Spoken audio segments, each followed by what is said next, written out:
জামায়াতের অভিযোগ, ইঞ্জিনিয়ারিং এর রাজসাক্ষী রিজওয়ানা লন্ডন ষড়যন্ত্রের হোতার ডক্টর খলিল। কখনো যেন এই জাতীয় সত্যি মেইন স্ট্রিম না হতে পারে, আমরা সেই কাজটা করতে পেরেছি। তাদেরকে আমরা মেইন স্ট্রিম হতে দেই নাই।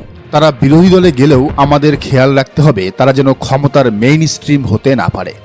আমরা সেটা করেছি, তাদের মেইন স্ট্রিম হতে দেয়নি। একটিমাত্র বক্তব্য, একটিমাত্র সাক্ষাৎকার, আর তাতেই যেন কেঁপে উঠছে দেশের পুরো রাজনৈতিক অঙ্গন। কয়েকটা আসনকে টার্গেট করে সেটার ফলাফল পরিবর্তন করে দেওয়া হয়েছে।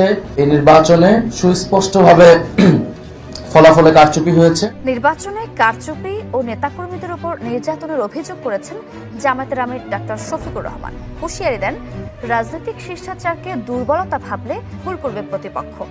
আর এনসিপির আহ্বায়ক নাহিদ ইসলাম জানান, কারচুপির অভিযোগের বিষয়ে ইসির আচরণ দেখে চূড়ান্ত অবস্থানে যাবে 11 দল। আমাদের আরেকটি লড়াইয়ের প্রস্তুতি নিতে হবে বন্ধুগণ, তবে এবার আমরা ভুল করতে চাই না। এবার আমরা সম্পূর্ণ প্রস্তুতি নিয়ে মাঠে নামতে চাই।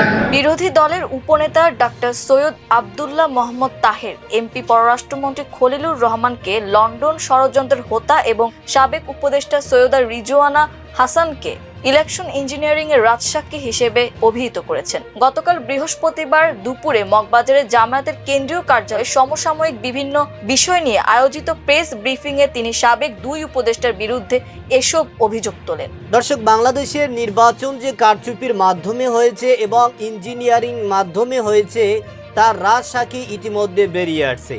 আপনারা জানেন যে এক সাংবাদিকের প্রশ্নের উত্তরে সাবেক উপদেষ্টা রিজওয়ানা তিনি বলেন, জামাত যাতে করে কোনোভাবেই ক্ষমতায় আসতে না পারে এবং তারা ক্ষমতায় বসতে না পারে, সেজন্য যত ধরনের কূটনৈতিক পরিকল্পনা করা দরকার, যত ধরনের কাজ করা দরকার সেগুলো আমরা করেছি। কারণ এই জামাত হচ্ছে নারী বিদ্বেষী, তারা নারীদের বিরুদ্ধে অবস্থান করার কারণেই আমরা তাদেরকে ক্ষমতা থেকে সরিয়ে দেওয়ার পরিকল্পনা করেছি এবং সেই কাজে আমরা সাকসেসফুল হয়েছি। দর্শক, তারই বক্তব্যকে কেন্দ্র করে সামাজিক যোগাযোগের মাধ্যমে তুমুল আলোচনা এবং সমালোচনার ঝড় উঠেছে এবং তিনি এই জামাতের বিরোধিতা করার কারণে, এই ভোটে কারচুপি করার কারণেই ইতিমধ্যে জামাতের সাধারণ জনগণের তোপের মুখে পড়েছেন এই সৈয়দ রিজওয়ানা, যে কারণেই হাতে নাতে তিনি ধরা পড়েছেন। দর্শক, এই বিষয়ের কিছু অংশ ভিডিওর শুরুতে শিরোনামে আপনারা দেখেছেন, বিস্তারিত পুরো ভিডিও জুড়ে। তার আগে আমার একটা অনুরোধ, যারা আমার চ্যানেলে নতুন আসছেন চ্যানেলটি সাবস্ক্রাইব করে ওয়াল ক্লিক করে বেল আইকনটি বাজিয়ে দিন। দর্শক, এই রাজনীতি এবং নির্বাচন নিয়ে ভিতরে পর্দার আড়ালের কিছু গোপন তথ্য ফাঁস হয়েছে, যেগুলো আপনারা পুরো ভিডিওটা দেখলেই বুঝতে পারবেন। দর্শক, ভিডিওটা অত্যন্ত গুরুত্বপূর্ণ, তাই ধৈর্য ধরে একটি লাইক এবং পুরো ভিডিওটা শেষ পর্যন্ত দেখতে থাকুন। তারা বিরোধী দলে গেলেও আমাদের খেয়াল রাখতে হবে তারা যেন ক্ষমতার মেইন স্ট্রিম হতে না পারে।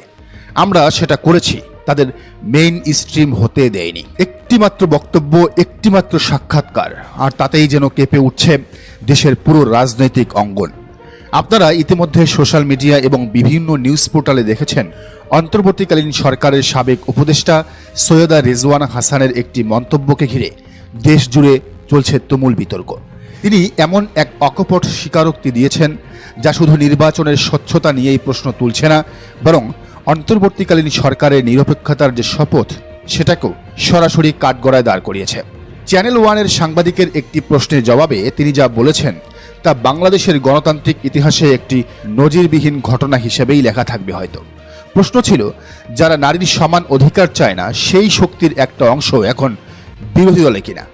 এর জবাবে তিনি অত্যন্ত স্পষ্ট ভাষায় বলেছেন, তারা বিরোধী দলে গেলেও আমাদের খেয়াল রাখতে হবে যে তারা যেন ক্ষমতার মেইন স্ট্রিম হতে না পারে, মানে মূল জায়গায় যেতে না পারে। আমরা সেটা নিশ্চিত করেছি, তাদের মেইন স্ট্রিম হতে দেয়নি। দর্শক, একটু গভীরভাবে চিন্তা করুন, এই কথাটির অর্থ কি?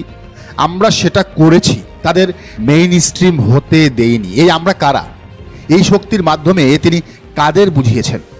দেশের আপামর জনগণ এবং রাজনৈতিক বিশ্লেষকদের কাছে এটি একেবারেই দিনের আলোর মতো স্পষ্ট যে এই ইঙ্গিত বাংলাদেশ জামায়াতে ইসলামীর দিকেই করা হয়েছে। নির্বাচনের আগে আমরা সবাই দেখেছি দেশের আনাচে কানাচে জামায়াতের পক্ষে এক অভূতপূর্ব গণজোয়ার তৈরি হয়েছিল। সাধারণ মানুষের একটি বড় অংশ তাদের সমর্থন দিচ্ছিল, কিন্তু ভোটের ফলাফলে তার প্রতিফলন ঘটেনি। কেন ঘটেনি? সেই উত্তর যেন আজ স্বয়ং সাবেক উপদেষ্টার মুখ থেকেই বেরিয়ে এলো। জনগণের এই রায়কে রুখে দিতে কতিপয় উপদেষ্টা যে কতটা মরিয়া ছিলেন তা আজ জাতির সামনে উন্মোচিত। অনেকেই বলছেন এটি স্রেফ কোনো রাজনৈতিক মন্তব্য নয়, এটি 2026 সালের ইলেকশন ইঞ্জিনিয়ারিংয়ের এক সহজ সরল এবং ভয়ঙ্কর স্বীকারোক্তি। এই একই স্বীকারোক্তি নির্বাচনের দিনই যেদিন ফলাফল হয় সেদিন দিয়েছিলেন আসিফ নজরুল। জাস্ট একটা ওয়ার্ডে কি লিখেছিলেন তিনি? আলহামদুলিল্লাহ। একজন উপদেষ্টা ভোটের দিন কি কারণে রেজাল্টের পর আলহামদুলিল্লাহ পড়েন এটা আপনাদের বুঝতে কি আর বাকি থাকে? 2008 সালের নির্বাচনের পর সেই ইঞ্জিনিয়ারিং বুঝতে দেশের মানুষের কয়েক বছর সময় লেগেছিল, কিন্তু 2026 সালের এই ইঞ্জিনিয়ারিং বুঝতে জনগণের খুব বেশি সময় লাগলো না। কারণ যারা এই ষড়যন্ত্রে নেপথ্যে ছিলেন তারা নিজেরাই আজ নিজেদের কৃতকর্মের কথা প্রকাশ্যে স্বীকার করে নিচ্ছেন। অন্তর্বর্তীকালীন সরকারের প্রধান দায়িত্ব কি? একটি অবাধ, সুষ্ঠু এবং নিরপেক্ষ নির্বাচন আয়োজন করা, তাই তো? সবার জন্য সেখানে লেভেল প্লেইং ফিল্ড তৈরি করতে হবে, এটাই তাদের দায়িত্ব ছিল। কিন্তু উপদেষ্টারা যদি নিরপেক্ষ না থাকেন, তারা যদি ডেলিভারেটলি বা ইচ্ছাকৃতভাবে কাউকে ক্ষমতায় আনেন অথবা কাউকে ক্ষমতায় আসতে না দেওয়ার জন্য সর্বশক্তি নিয়োগ করেন, তাহলে তাদের পায়ের নিচে আদৌ কি কোনো মাটি থাকে? এই প্রশ্ন আজ কোটি কোটি কোটি কোটি জনগণের ম্যান্ডেটকে পাশ কাটিয়ে হাজারো শহীদের রক্তের বিনিময়ে পাওয়া চেয়ারকে কাজে লাগিয়ে গোপন ষড়যন্ত্রের মাধ্যমে নির্বাচনের ফলাফল পাল্টে দেওয়ার এই যে অভিযোগ, তা তো সরাসরি শপথ ভঙ্গের শামিল, তাই নয় কি? আজ অনেকেই প্রশ্ন তুলছেন, এই উপদেষ্টা মণ্ডলী কি তবে সেই ডিপ স্টেট বা গুপ্ত রাষ্ট্রযন্ত্র হিসেবে কাজ করেছে, যারা পর্দার আড়াল থেকে কলকাঠি নেড়েছে এবং জনগণের ভোটাধিকারকে নিজেদের ইচ্ছে মতো ম্যানিপুলেট করেছে? গণতন্ত্রে জনগণের রায় হলো শেষ কথা। জনগণ যাকে চাইবে সে ক্ষমতায় আসবে, যাকে চাইবে না সে বিরোধী দলে যাবে বা প্রত্যাখ্যাত হবে। কিন্তু কোনো ব্যক্তি বা গোষ্ঠী আগে থেকেই নির্ধারণ করে রাখে যে কাউকে ক্ষমতার মেইন স্ট্রিম হতে দেওয়া যাবে না, তাহলে সেই নির্বাচনের আর কোনো অর্থই থাকে না। হাজার হাজার কোটি টাকা খরচ, এটা নিছকই অর্থ নষ্ট। এই ধরনের বিভ্রান্তিমূলক একপেশে এবং পক্ষপাত দুষ্ট বক্তব্য একজন সুশীল এবং নিরপেক্ষ উপদেষ্টার কাছ থেকে কোনোভাবেই আশা করা যায় না।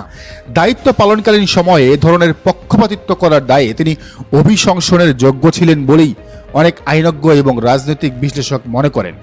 আজ সোশ্যাল মিডিয়া থেকে শুরু করে চায়ের কাপে একটাই ঝড়। ইলেকশন ইঞ্জিনিয়ারিং করে জনগণের রায় পাল্টানোর এই মারাত্মক অপরাধে সাবেক উপদেষ্টা সৈয়দা রিজওয়ানা হাসানকে কি আইনের আওতায় আনা উচিত নয়? তাকে গ্রেফতারের যে জোরালো দাবি উঠেছে তা কি সম্পূর্ণ অযৌক্তিক? আমরা যদি পিছনের দিকে তাকাই তবে দেখব এই অন্তর্বর্তীকালীন সরকারের প্রতি মানুষের কতটুকু আস্থা ছিল, কিন্তু এই একটি মন্তব্য সে আস্থার ভিতকে পুরোপুরি নাড়িয়ে দিয়েছে। ওরা যদি এই সূক্ষ্ম ষড়যন্ত্র না করত, তাহলে হয়তো দেশের রাজনৈতিক দৃশ্যপট আজ সম্পূর্ণ অন্যরকমও হতে পারত। একটি সুনির্দিষ্ট রাজনৈতিক দলকে ক্ষমতার বাইরে রাখার জন্য রাষ্ট্রযন্ত্রের এই নগ্ন ব্যবহার কোনোভাবেই সুস্থ রাজনীতির পরিচায়ক নয়। এই স্বীকারোক্তি প্রমাণ করে যে নিরপেক্ষতার আড়ালে আসলে কতটা গভীরভাবে পক্ষপাতিত্বের বীজ বোনা হয়েছিল। যখন একজন উপদেষ্টা বলেন তাদেরকে আমরা মেইন স্ট্রিম হতে দিই নাই, তখন এটি আর কেবল একটি মন্তব্য থাকে না, এটি হয়ে দাঁড়ায় একটি ডকুমেন্টেড প্রমাণ। দর্শক, আপনারা জানেন নির্বাচন নিয়ে সামাজিক যোগাযোগের মাধ্যমে একের পর এক আলোচনা এবং সমালোচনার ঝড় উঠেছে। তারই ধারাবাহিকতায় তারই মধ্যে আপনারা জানেন গতকাল এক সাংবাদিকের প্রশ্নে সাবেক উপদেষ্টা সৈয়দ রেজওয়ানা তিনি বলেন যে জামাত হচ্ছে নারী বিদ্বেষী, সুতরাং তারা নারীদের বিরুদ্ধে অবস্থান করে এবং নারীদের যেই স্বাধীনতা রয়েছে সেটা খনন করার কারণে তার বিরুদ্ধে অবস্থান নেওয়ার কারণে আমরা যথাযথ চেষ্টা করেছি যাতে করে তারা মূল স্থানে অর্থাৎ সরকার গঠন করতে না পারে, সেজন্য যত ধরনের পরিকল্পনা আমরা করেছি এবং আমরা সে কাজে সফলও হয়েছি। তার এমন একটা বক্তব্যকে কেন্দ্র করে কিন্তু আবারও সামাজিক যোগাযোগের মাধ্যমে তুমুল আলোচনা এবং সমালোচনার ঝড় উঠেছে। তিনি যদিও এখানে জামাতের নাম নিয়ে কথা বলেনি, কিন্তু তার এই কথাটা হুবহু জামাতকে ঘিরেই বলা হয়েছে এবং যে কারণেই বাংলাদেশের রাজনৈতিক নেতাকর্মীরা আবারও ফুঁসে উঠেছেন এবং তারা এটা আবারও বাস্তব এবং প্রমাণ করে দিলেন যে এই নির্বাচন সঠিক হয়নি এবং সুন্দর হয়নি, বরং একটা কারচুপির মাধ্যমে এবং ইঞ্জিনিয়ারিং মাধ্যমে ট্যাম্পারিংয়ের মাধ্যমে নির্বাচন করে বিএনপি তারা ক্ষমতায় গিয়েছেন। কারণ নির্বাচনের আগেই জামাতের পক্ষে যেই গণজোয়ার উঠেছে এবং জামাত তারা বিপুল ভোটে সব জায়গা দিয়ে যেভাবে তারা জয় হয়েছেন, সেক্ষেত্রে তারা জামাতের আমিরাই বলেছেন যে আমরা যেই পরিমাণে ভোট পেয়েছি এবং জয় হয়েছি, তাতে করে আমরা 3বার সরকার গঠন করতে পারি। দর্শক, এই নির্বাচন নিয়ে একের পর এক আলোচনা চলছে। মানুষ আবারও দাবি করেন যে জুলাই গণ অভ্যুত্থানে দেশের হাজারো ছাত্র জনতা যার জন্য জীবন দিয়েছেন, রাজপথে ঝাঁপিয়ে পড়েছেন, সেই আবারও ফ্যাসিস্ট সরকারের মতোই আচরণ হইতেছে এবং এই সুষ্ঠু নির্বাচনের জন্যই, একটা সুষ্ঠু নির্বাচনের কারণে এদেশের হাজারো ছাত্র জনতা জীবন দিয়েছেন, কিন্তু সেই নির্বাচন নিয়ে আবারও নাটকীয় খেলা এবং সেই নির্বাচন নিয়ে আবারও কারচুপির খেলা, এটা এদেশের মানুষ কোনোভাবেই বরদাস্ত করতে পারে না।